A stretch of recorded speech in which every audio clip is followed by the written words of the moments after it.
These people are amongst the greatest quiz players in Britain. Together, they make up the Eggheads, the most formidable quiz team in the country. The question is, can they be beaten?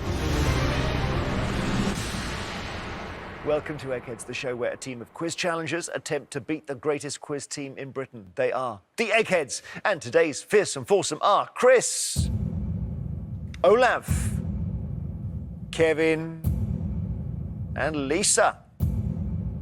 Well, hoping to vanquish our brain boxes today are the Perfect Quizzers. Now, this team all met when they joined the University of Birmingham Quiz Society, which Will was the president of, and they enjoy quizzing together every week at the Bristol Pear Pub, hence the team name. Let's meet them. Hi, I'm Jack, and I'm a trainee maths teacher. Hi, I'm Will, and I'm a History of Warfare Masters student. Hi, I'm Callum, and I'm a technical analyst. Hi, I'm Ellie, and I'm an English literature student. So, Jack and team, welcome. Great to see you. Young quizzers, it's so great to meet you all, Jack. Yeah, great to meet you too. Quiz passion of all of ours. And you just basically ran into each other through your love of quizzing? A little bit, yeah. We all met through the Quiz Society at Birmingham, and then we'd meet up every week, take part in quizzes, and then we started becoming friends, going to pub quizzes as well. Brilliant. Well, it's great to have students in. I guess this is it's a pretty glamorous lineup you see. But if you're a quizzers, this is like Hollywood. Yeah. Yeah, you don't. Quite intimidating. Don't look convinced by my analogy there. Yeah. All right. Well, listen, Eggheads are on form. I can tell. I hope you're on form. Good luck, challengers. Every day there is £1,000 worth of cash up for grabs for our challengers. However, if they fail to defeat the Eggheads, the prize money rolls over to the next show. So, Perfect Quizzers. The Eggheads have won the last 10. So this is good. You've timed it well, OK? They're ripe for the plucking, if I may use the pear analogy. There's £11,000 if you take them down. Shall we give it a go? Let's do it. OK, quizzers, the first head-to-head battle is on film and TV. Now, who would like this? That's you, isn't it? So, yeah, I think that's me. OK, Jack, team captain, straight into the breach. Against which Egghead, who looks a little bit as if they've not been to a cinema? One of the big dogs, yeah. I'll go for Kevin, please. Jack from the Perfect Quizzers against Kevin from the Eggheads, who's just won, by the way, his 800th head-to-head. OK, which strangely was on food and drink, but there we go. To ensure there's no conferring, would you please take your positions in our famous question room? Jack, I notice you've been to the ABBA show. Yes, the ABBA Voyage show. It was, I'd say, one of the best experiences I've ever had. Oh, good. I'm booked in over Christmas, and I've been wondering if it actually, how it looks like them. That's what I don't understand. Yeah, a lot of people say they're holograms, but they're actually avatars. And I won't give too much away about the experience, but it's something that I'd recommend to anybody. How brilliant. So you're an ABBA fan. You're only 23 years old and you're a fan of ABBA. They split up before you were born. They did, but I've been a fan, probably a bit embarrassingly, pretty much all of my life. So when this experience came about, it was something that I had to go and see. And I guess film and TV and the ABBA experience is sort of similar theme. Maybe it'll come up. I don't know. 3 questions you've got coming. Jack, do you want the first or the second set against Kevin? I'll go first, please. OK, here we go. First question, Jack. Good luck. Which character's name precedes Love and Thunder in the title of a 2022 film? King Arthur, Thor, or Mary Poppins? I think, played by Chris Hemsworth, that is Thor. It is Thor. Brilliant. Good start.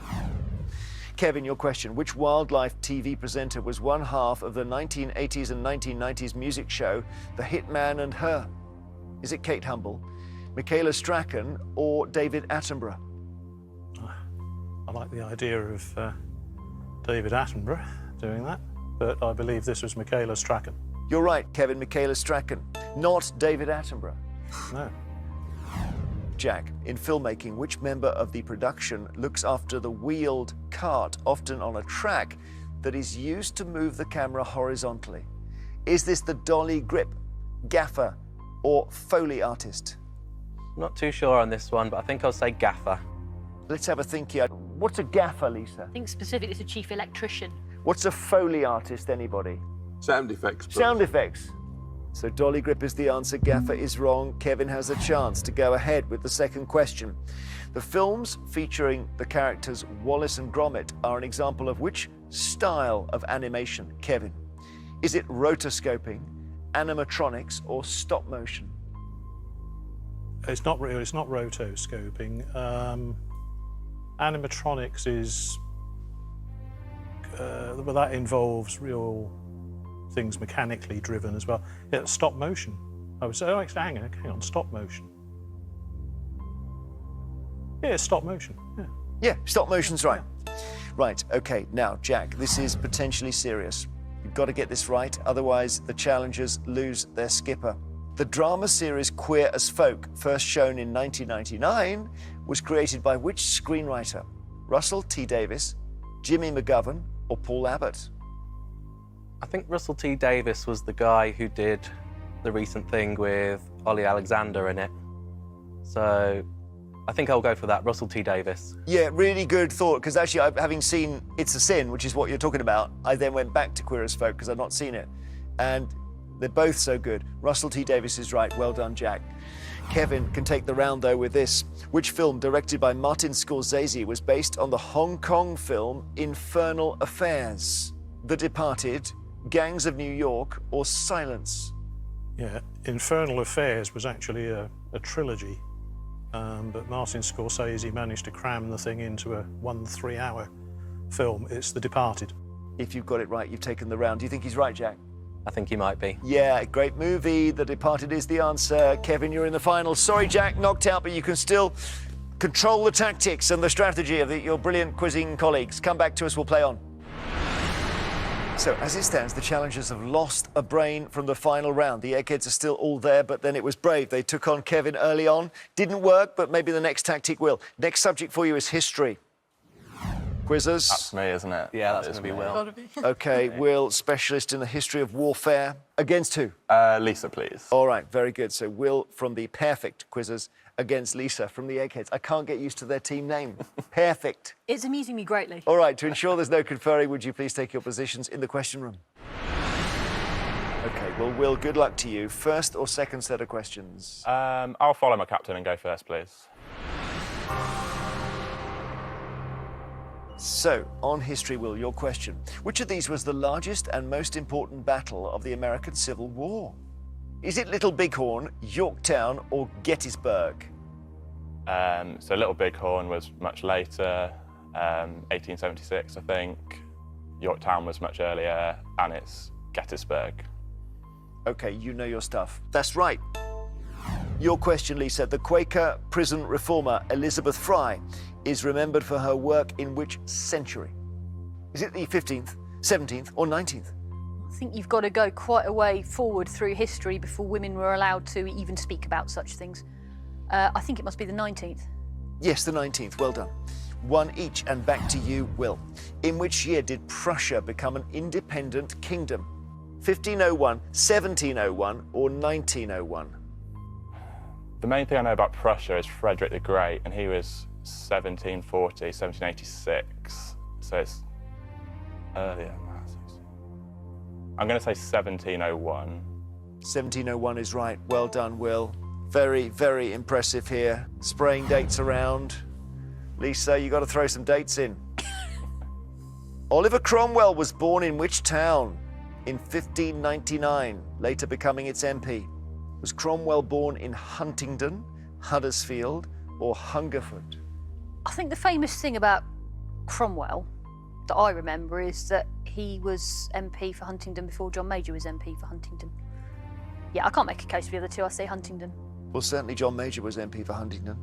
Yeah, you're right, Oliver Cromwell was. Later becoming its MP. Huntingdon is right. Well done, 2 each.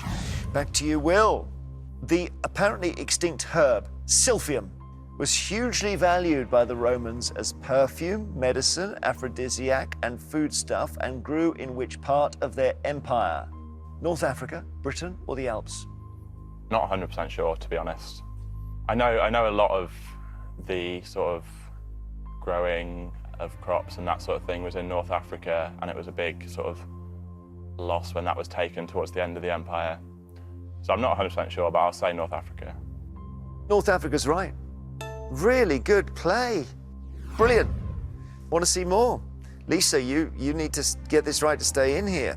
The constitutional dispute known as the bedchamber crisis occurred in the second year of the reign of which of these monarchs? Elizabeth I, Victoria, or Anne? Constitutional dispute. What would they have been constitutionally disputing in the bedchamber? Yeah, I could sit here all day and not know this, and frankly, if I get this wrong, Will absolutely deserves to be in the final. I'm going to say Anne. Queen Anne. Okay, let's go to Kevin on this. The bedchamber crisis. No, it was a change of government, and they had the right to appoint the Queen's ladies in waiting.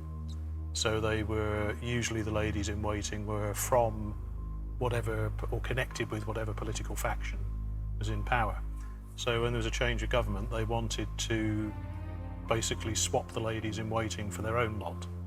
And Victoria wasn't too keen on this. It led to a revamp of the way that everything was done. Okay, thank you. Victoria's the right answer. You've been knocked out, Lisa. But I've learned something, Well, that's what's important. And well played to you, Will. Absolutely brilliant round. Really, really good. We'll be back shortly. See you after the break.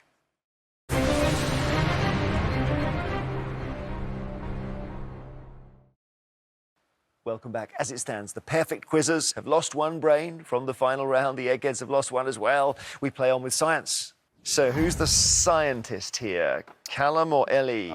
That's going to be Callum. Callum, yeah. Right. And you can take on either Olaf or Chris. We'll go for Olav.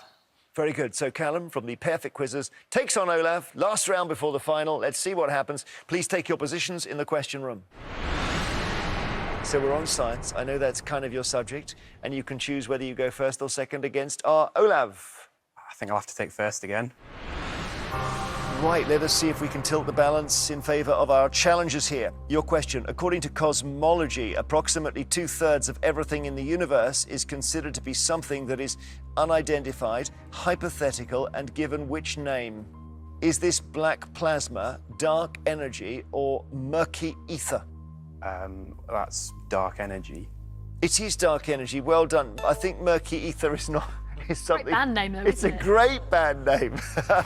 I think it came out of someone's head upstairs. Olaf, daisy wheel, and dot matrix are outdated forms of technology used in which household items? Microwave ovens, washing machines, or computer printers? That's computer printers.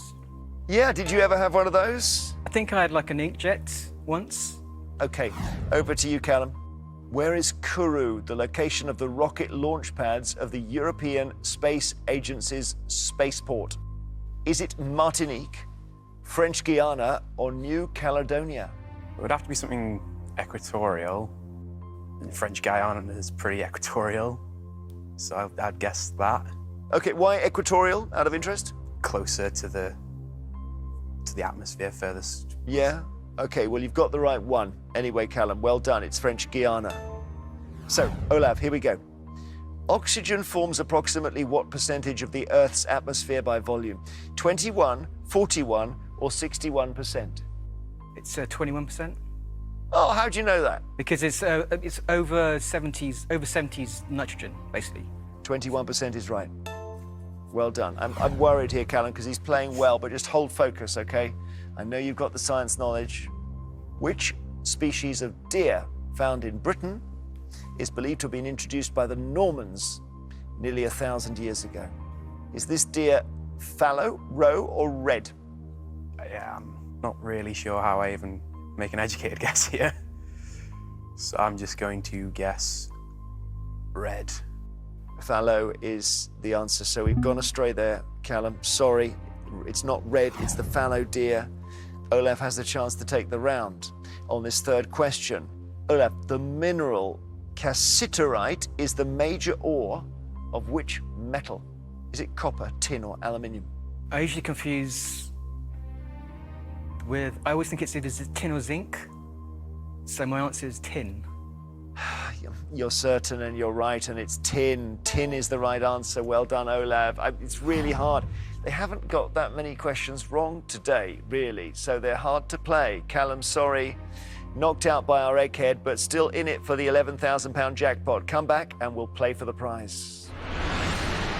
So this is what we have been playing towards. It's time for the final round, which, as always, is general knowledge. But I'm afraid those of you who lost your head-to-heads aren't going to be in this round. So it's Jack and Callum from the Perfect Quizzers, and also Lisa, sorry, from the Eggheads. Would you please leave the studio? OK, Will and Ellie, you're playing to win the Perfect Quizzers £11,000. Chris, Olav and Kevin, you're playing for something that money can't buy, which is the Eggheads' reputation. As usual, I'm going to ask each team 3 questions in turn. They're general knowledge. You can confer challenges. The big question here, though, is whether your 2 brains can defeat these 3 and bring this incredible run of the Eggheads to an end. Would you like to go first or second? You go first? Yeah, we'll go first, please. OK, good luck, Ellie and Will. The circular UK traffic sign for no entry for vehicular traffic is red and which other colour? Blue, black or white? White? Yeah. Was it? I was thinking blue, but I can't not think. Is it white? No entry? I'm pretty sure it's blue. No, maybe I'm thinking of the stop sign. Yeah, go with that. I'll go with you. Okay. We're going to say blue. What do you think, Eggheads? I think a general rule is that signs that tell you to don't do something colour like red and white. I can see a white circle with a red horizontal bar. Yeah. Oh, it's the other way around, Jeremy. It's a red disc with the white bar across it. Is it? OK, well, then I'm wrong too. I'm sorry, you're going to see them everywhere now. Yeah. OK. Eggheads, which Greek hero strangled snakes sent against him by the goddess Hera when she was only a baby in a cradle? Is it Heracles, Achilles or Perseus? Heracles? Heracles, yeah. Yeah. Heracles, Jeremy. Heracles is right, Chris. OK, challenges. The husband and wife Charles and Ray Eames became best known as designers of which objects? Charles and Ray Eames. Cars, furniture or clothes? I've never heard of them. Me neither. I feel like if it was cars, I might have heard of them, but Likewise with clothes, so... we have nothing, do we? Should we say furniture? Yeah, I think we'll say furniture. Furniture is your answer. Let's see with the Eggheads, are they right? Yes. Yes, you're right. Well done. Brilliant. It's level. The Eggheads have a question in hand, and it's this. Kestrel and Vivaldi are 2 varieties of which fruit or vegetable? Potato, apple, tomato. I think they're apples, aren't they? There's loads of apples. Vivaldi, Italian, they tend to be heavily into tomatoes. Yeah, I mean, my initial thing might have been tomatoes, but... I'm not sure. My instinct was potato. Yeah, I think I've heard of a Vivaldi potato, actually. I think probably consensus is potato, isn't it? What we go, mate? Potato? Yeah. Yeah. We're going to go with potato, Jeremy. Lisa, what do you think? I think there's a Vivaldi potato. I think they're right. Yeah, they're right. Potato it is. Oh, I thought they were going to come unstuck there. OK, your question challenges. Get this right, just stay in it. What innovation in Britain's postal service was brought in at the suggestion of the author, Anthony Trollope? Pillar boxes, self-adhesive stamps, or postcodes? Gosh. Again, these are not full. I mean, the penny black was a bit earlier than that, so that maybe not stamps, but postcodes, I have no idea when they... No, maybe pillar boxes, but I've got... That would be what I'd lean towards, but... Should we go for that? Yeah, that's... We've got that's no fine. idea, I We think. don't No, really we don't know. We'll try pillar boxes. Pillar boxes is your answer. I was thinking, I think self-adhesive stamps have definitely come in my recent memory, I think. Not postcodes, you're right, pillar boxes. Well done. Well done indeed. You've got it right. You're still in it. 2-2 we're on. £11,000 the challengers are playing for. But if the Eggheads get this right, the contest is over. Eggheads, which former heavyweight champion of the world returned to the ring in 1910 after a 5-year layoff to take on Jack Johnson in the so-called Fight of the Century? Was it James J. Jeffries, Bob Fitzsimmons, or Gentleman Jim Corbett? It's not Jeffries. He was later, wasn't he? A later Johnson opponent, I think. Yeah. Fitzsimmons and Corbett are both former world champions. Well, they're all roughly same. Well, Bob Simmons is like 1895 to... Yeah, I mean, I think I'd probably rule out Fitzsimmons on the basis that he was Really, really old? The earliest. I'm inclined to Corbett. I'm fine with Corbett. Yeah. Yeah, I think we'll go for Corbett, I think. Well, we're none too sure, Jeremy, but we're going to go for Gentleman Jim Corbett. It's all a long time ago. You seem to have, all three of you had heard of all three. You've got it wrong, though. It's James J. Jeffries. I don't know how we ruled. We sort of, I felt we threw him away a little bit there, Eggs. Well. So we go to sudden death. Just keep banging them away, challengers. Here is your question.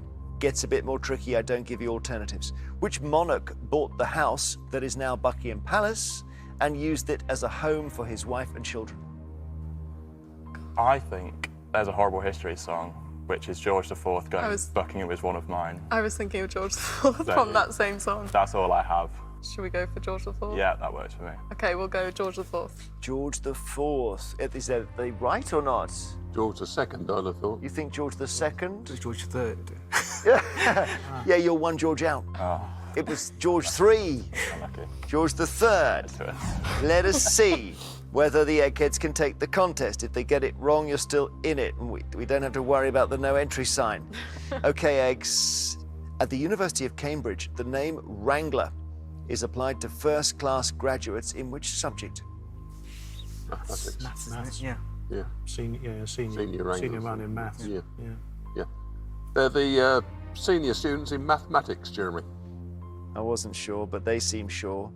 The correct answer is mathematics. We say congratulations, Eggheads, you have won!